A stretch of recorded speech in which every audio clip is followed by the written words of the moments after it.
And yet more proof is the extinction of such giant mammals as the woolly mammoth, the giant Irish deer, and the giant sloth. Also, at the same time that this shift happened, all the animals that lived in the regions of the United States that were used to the cold were thrust down here. They all went extinct. The giant Irish deer, the woolly rhino, I think it's called. So there is definitely a significant evidence to show that axis don't happen, back when approximately the time that Plato said that Atlantis disappeared, and that's probably was one of the main hubs of the global culture of Atlantis. One thing I've come to realize is that the Ice Age actually started 3,600 years ago. While scientists and scholars argue back and forth about global warming, the bottom line is that the temperature was 1.5 degrees hotter and the ocean levels were 17 feet higher. And 3,600 years ago, they started to drop.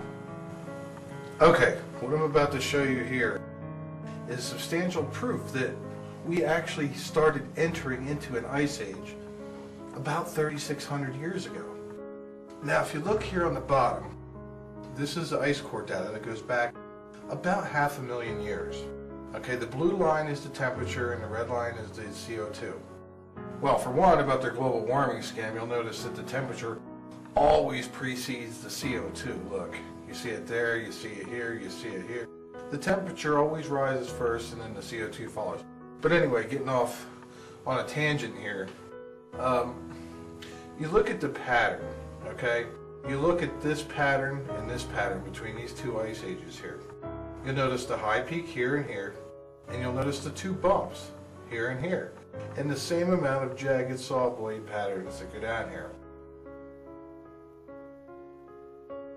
Basically, this chart up here is this period here on this larger chart, scaled down, about 18,000 years.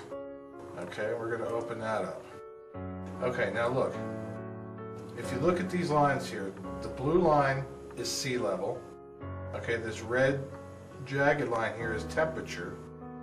Okay, and if you go back 3,600 years, you'll look and you'll notice that the sea level was 17 feet higher back then. And also the temperature, the average global temperature was about 1.5 degrees warmer. So we actually started entering into the Ice Age about 3,600 years ago. Because you notice that the Ice Age isn't an instant thing. There's 4 steps to getting down into it. These are all 10,000 year blocks. That's 10,000 years, that's 10,000 years. Look, 20,000 years it took for this Ice Age to finally get almost to the bottom. And it took 60,000 years in both cases. Same thing here. Took around the same amount of time. And look, 10, 20, 30, 40, 50, 60. 60,000 years we hit the bottom. Same thing. 10, 20, 30, 40, 50, 60,000 years we're in the bottom. So, an object in space is coming by, and sometimes it drags us towards the sun, and other times it drags us, the majority of the time, it drags us away from the sun. Because most of the time, no matter where it comes up, it's most likely going to drag us away from the sun unless there's a perfect alignment of the object and the sun, and then it would pull us back. About 6,300 years ago, the ocean levels were at the same as they were now, but the planet warmed up 1.5 degrees, and the ocean levels rose, and then the event happened, and the ocean levels started going back down because the planet started gradually cooling. Because in our first stage, we were pulled away from it was the first step of the Ice Age, being pulled away from the sun 3,600 years ago, back at the same time when Sodom and Gomorrah, Exodus of Egypt, the fall of Jericho, At the same time, the end of the First Babylonian dynasty, the Middle Kingdom of Egypt, the Minoan civilization disappeared. All at the same time, that happened, and the global temperature changed and the global ocean levels changed.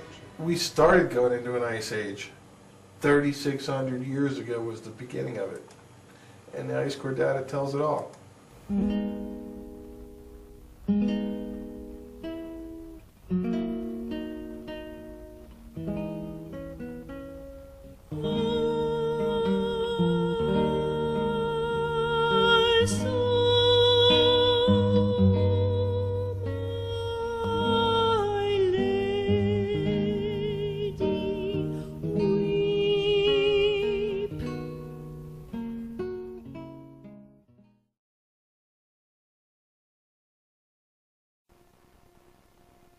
There are a few different candidates as to what the object known as the Destroyer, or Nemesis, actually is.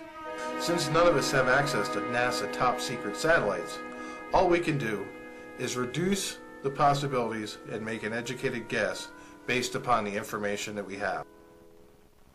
Two things we do know. It's not a normal star or a normal planet, because amateur astronomers would have spotted it by now, so we can exclude those from the list. One possibility is that the object is of the dwarf star variety, either brown or red. These stars don't generate very much heat and would be impossible to detect by the backyard astronomer. These stars may carry a mass equal to or somewhat greater than the planet Jupiter. Another possibility would be a neutron star. A neutron star is a ball of super highly dense neutrons left over from a massive star going hypernova. These stars will only be about 15 miles in diameter, but yet carry the mass of 2 of our suns. The amazing level of density in a neutron star is truly mind-boggling. One piece of a neutron star, the size of a sugar cube, would weigh over 150 million tons. It could also be a magnetar, which is a kind of neutron star with an ultra-strong magnetic field. Yet another possibility is a black hole. A black hole would not have to come anywhere near Earth to cause an axis shift and global catastrophes, although I think the possibilities are less for a black hole compared to a neutron star or a brown dwarf based upon ancient accounts of the object. One more theory is that it is an interstellar gas cloud floating through space. The problem with this theory would be the question of how would a gas cloud cause an Earth axis shift. And last but not least, the unknown. There's always the possibility of an unknown exotic space object lurking in the deep, dark depths of space. Keep in mind that the possibilities are endless. There are millions and millions of dwarf stars in the Milky Way galaxy. There are millions and millions of black holes, and there are millions and millions of neutron stars.